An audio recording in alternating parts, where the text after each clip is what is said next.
Hi guys, welcome to my next vlog. In this vlog, I will be talking to you about different things like marketing, branding, but we will start off with some legal stuff. So today, I'm going to talk to you about some business legal things that you need to go through in order to get your business up and going.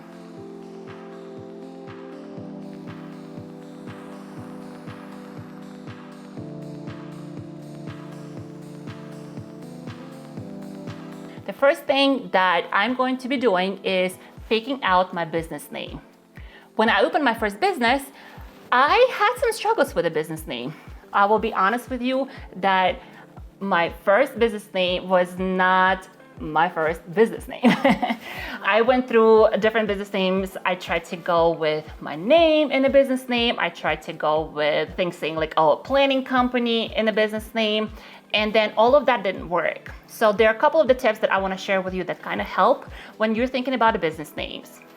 First of all, your business name needs to be easy to spell, because if it's too long or if it is something unspellable, like a difficult word for an English language speaker, then it will be hard for your clients or for people to even talk about your business like furthermore, right?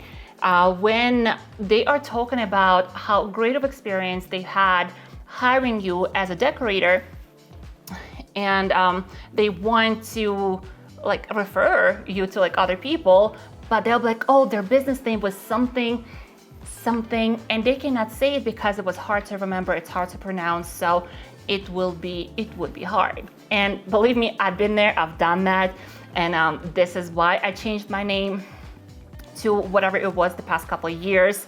It ended up being super slangy, and I didn't think it was gonna go like super like great. My business name in Philadelphia was Slay Displays, and we started off as a rental company, not a balloon company, as a rental company. So what I did when I was picking out that name was a big research. So I was thinking about like, what do I do? Do we do decor? When I started Googling things, I just Googled decor, and it was giving me a lot of things like balloons and flowers, and I was just like, that's not what we do. We do like, we're renting displays, and I'm like, oh, like how about displays? And then when I got displays, I got something more similar to what I was offering, which was my marquee ladders at the moment. And this is what made me to choose like display in the name of my company.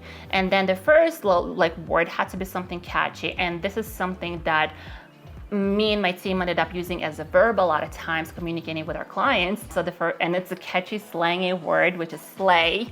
And we ended up saying like, I cannot wait to slay for you. Slay team is on site and things like that. So it ended up being such a great name, and everyone knew about it. And like people were always like, when they were tagging us or when they were posting, they're like, oh, slay team is here, kind of thing. So it made it very easy to pronounce, very easy to remember, and it's just catchy. So that was like one of the biggest things that I wanted to share with you. So now we're going to pick out my business name here in Denver, Colorado, and I want to be very specific. I want people to know what I do by just looking at the name. So obviously I'm starting with balloons. I'm teaching you guys how to do like a business like with the balloons, because it's the most budget friendly, it's easy to make, it's easy to learn, and we're here to support you with Decor Lab School. So the name is going to be Balloon Lab. But I love that name because we're lab, we're Decor Lab, and we have something cooking always in our lab. So Balloon Lab seems to be like an organic extension to a Decor Lab because it's a project that I want to go through with you guys. So let's see if it's available. So we're simply going to go on a Google search, and we are going to research a business entity, and we'll go by state. So my state is Colorado, so this is what I'm going to research. Putting business entity in Colorado, and I want to make sure that my business name is available. So checking out if the Balloon Lab is available, and it is available. So that means that nobody in the state of Colorado has that name, and I'm more than welcome to use it. So now that we have settled with our Balloon Lab name, we are going to actually go ahead and register our business. So how do you do that? Again, if you don't know what to do, you can always go to the Google University. But when you are going under that search, you want to make sure you pick a credible, like by your country or your state or your region, like something like .gov website. So because you will get a lot of advertisers who will be like, oh, like give us $500 and we'll do that for you, where you don't really need to. It's like honestly, like filing a couple of like filling in the blanks and like it will do everything for you. It's super easy. Honestly, it's not a rocket science. It's so easy. So you just fill it out. So here I just go under this one. As you can see, it is colorado.gov. So here I'm going into filing. I'm going to file my business as a corporation instead of the LLC. And let me explain you why I'm doing that. There is nothing wrong for you to register your business as an LLC, which is a limited liability company.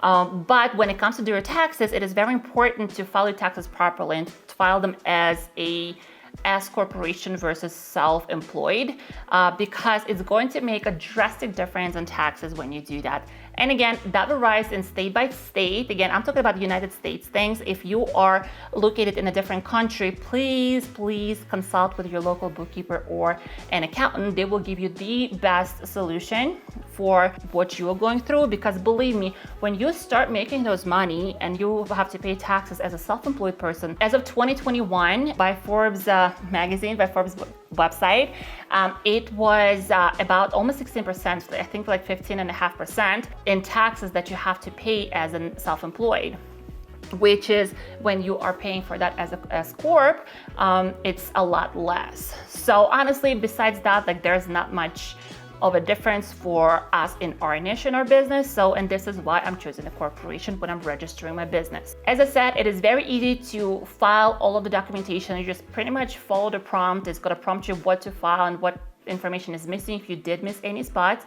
And then at the end of the day, at least in the state of Colorado, it's only $50. So you can easily do it yourself, and it's gonna cost you only $50 to register your business. Now that my business is registered with a state, I'm going to register that with an IRS. IRS is the Internal Revenue Services. This is basically where you go and pay your taxes each year. You can also do that quarterly, you can do that monthly, really depends on how you would like to do that, so you do have options. If you don't know where to go, you can simply go to Google search and type in search, register my business with an IRS in whatever state. So this is what I did. And then the site is kind of very easy to navigate, and it's always going to prompt you to a small business, and you can go to the FAQ where like there's a lot of questions about like how do I file, how do I register my small business. You simply go to file, and very easy. It's free, guys. Don't pay anybody to do this. It's free. It's very easy to do. It's going to prompt you where to go and what information to fill in into the blanks. And you, after you do that, you're going to receive an EIN. So EIN is the employer identification number. It is basically a social security number for your business. What's good about it that now you as an individual no longer responsible for any liabilities that will come along with your business. And because your business is a separate entity. So it's gonna have its own taxes, it's gonna have its own liabilities, it's gonna have its own assets, income, and so on and so off. So, so this is basically what I'm doing. So I'm receiving my EIN, and with this number, I can file my taxes each year, and I can open a bank account under my business name. Lastly, when it comes to registering things for your business, I'm going to do my insurance. You don't have to do insurance right away. You can do your insurance pretty much when you start getting your clients, but I want to go over that right now because when you set your insurance, you kind of can pick the date, like a start date. And here you can go with any insurance company you want in your area, or you can work with the insurance agent who can get you the best rate depending on your area, your services, and your needs and like coverages. I had a Hiscox with my previous business, so I'm going to stay with that because they had a great rate, we had a great relationship, and they had a really good coverage. So most of the companies, if you are looking to work with the bigger companies, they will require 2 million or 1 million or 2 million coverage, and the BOP will kind of give you that. I'm sorry, the general liability. I am getting the BOP because it also includes the general liability, but it also covers things inside of my house or inside of my office or inside of my workshop, whatever that might be. What does that mean? So general liability insurance covers you when you are on site working. So basically when you are going somewhere to create a decoration and somebody gets hurt, or like something happens and like they want to sue you, you have that insurance that will be covering that. If something happens at your home and then like all of your rentals kind of burned or something happens to that, knock on wood, but like general liability does not cover that. The business owner's policy does. So like whatever happens with your inventory, and like it's covered by the BOP. And this is what I'm getting. It's basically the same price, honestly. So you don't really like pay a lot more money for it. And so we end up paying $500 a year, which makes it about $41.50, $60 a month. And it is pretty low for like an insurance for like our niche and our industry to begin with. Because if you will start going with more of rentals, or if you do like AV and you work with an expensive equipment, this is where your monthly prices go a lot higher. So I would say like always keep that in mind when you're adding new things to your inventory when you grow, because if you do want it to be covered, your monthly insurance rate will go up as well. And just like that, you guys, I put all of my ducks in a row when it came to registering my business, making me like pretty legal, and I'm ready to go out there and I can start making money because I do have my Social Security for my business, EIN. But before that, we're obviously going to do a lot of other things. And tomorrow I'm going to do a demographic research in my area and deciding on a niche that I'm going to go with in order to find a perfect client. Are you guys ready? Let's do it. Hi you guys, happy Wednesday. Today I will be deciding on a niche for my business. But instead of creating a business and then finding customers who could be interested in this type of service, I will do it in reverse. It is like a reverse engineering. I will be researching the demographics in my area, and then based on that search, I will be creating a niche for my business that I will be working under. In Philadelphia area, I started under a wedding niche. Knowing my niche helped me to participate in bride events and to pitch my ideal client, which were brides. I knew how to pitch to them and how to offer the best services they need to accommodate their events. Narrowing down my niche will help me to build my marketing strategy around my business. I will look at the following: the demographics and similar businesses in my area. According to Business News Daily, demographics data is used by businesses to help them understand the characteristics of people who buy their products and services. With demographics, you can see who your brand appeals to the most by age, location, gender, job title, income, and hundreds of other variables. In my area shows that the median income is $72,000 with a median age is 34 years old. Also shows that with over 700,000 people in my area, there are over 20% kids. That means that I have a lot of young families and a lot of young professionals in my area. Next, let's take a look at the decorators community in my area. I will be using two different engines. I will use Google search and I will use Instagram search because I know this is what my ideal client will use when they will be looking for services familiar to what I will be offering. During this research, I realized that there are not that many balloon artists per capita in Denver area versus Philadelphia. That gives me both an advantage and disadvantage. An advantage is that I am starting my business in fresh and unspoiled market where I can mold it to my likings. On the other hand, the disadvantage of this situation is that because there's not that many balloon artists in this area, a lot of people don't even consider of having a balloon decor for their events. That means that I need to make them to fall in love with balloon decor. And I know a thing or two on how to do it. Analyzing this data, I am leaning towards getting the niche serving social clients and then adding a corporate clients to my list. And this is great because I already have a plan on how to do this. Having all of this information straightened out, now I can get on branding for my business. And this is what I'm going to do tomorrow. Hi guys, and here we are today. It's Thursday and that means it's a branding day. What is branding? According to Shopify.com, branding is the process of creating a distinct identity for business in the mind of your target audience and consumers. So basically, in my own words, the branding is how your audience sees you and how you present yourself and your business. So there will be three main things that I will be concentrating on while I will be working on my branding. The first thing is going to be color palette. Colors I want to go with, I want it to be nice and bold, but not hurting the eye. The second thing I'm going to look for is my fonts. You can pick as many fonts as you want. I will be going with 2 for basically mostly my marketing purposes. And the third thing I will be concentrating on is my logo. I could hire a graphic design team to make a whole branding kit for me, or I can create everything myself using Canva. And guys, I sure will. If you're not sure what colors to choose from when you're picking colors for your business, you can simply search them on Pinterest. There you can see so many different ideas on amazing colors that work great together. A lot of designers suggest for you to pick anywhere between 6 to 8 different colors when you're doing business branding, but I will choose 4 since I'm doing it myself. The 4 colors will still give me a lot of depth in my picture, but be nice and simple. Now I will go to Canva.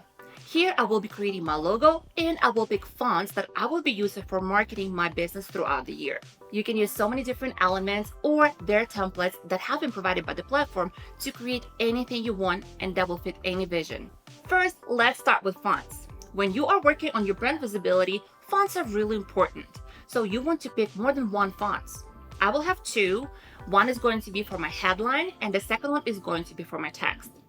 Next, I will be working on my logo. The font for logo will be whimsical with a modern twist, and I will add balloon elements. You have so many different elements on this platform, and you can pretty much create anything you want. And here's the big reveal of what I have picked as a final result. Okay guys, my branding is done. Next, we are getting our hands on marketing. I'll see you then. Okay guys, this was my week number 2 vlogging. This week, I got my branding done and all of my legal stuff straightened out. I know I show you guys all of the work stuff, but I want you to know that all of it is not as easy as it seems at times. There are times when I plan more than I can accomplish in one day. That makes me to rewrite my to-do list, adding all of the items that I did not accomplish a day before into a next day. The reasons why I cannot accomplish those things, not because I'm a disorganized procrastinator. It is because life happens, and we all know that it's not just confetti and fun. At the end of the day, I'm the mom of 2 energized boys, a wife to my husband, and a curator at the decor school. So I do get distracted by my little one giving me hugs in the middle of the day, my older one telling me stories about his school, decor lab webinars, and unexpected invites to media events. But having a plan and following my roadmap definitely helping me getting things done. Like that, I'm finishing my second vlog, and in the next one, I will be working on all of the marketing for my business. So if you guys don't want to miss it, make sure you subscribe and hit that notification button so you won't miss it. If you guys have any questions, leave them in the comments below, and I will see you in the next video.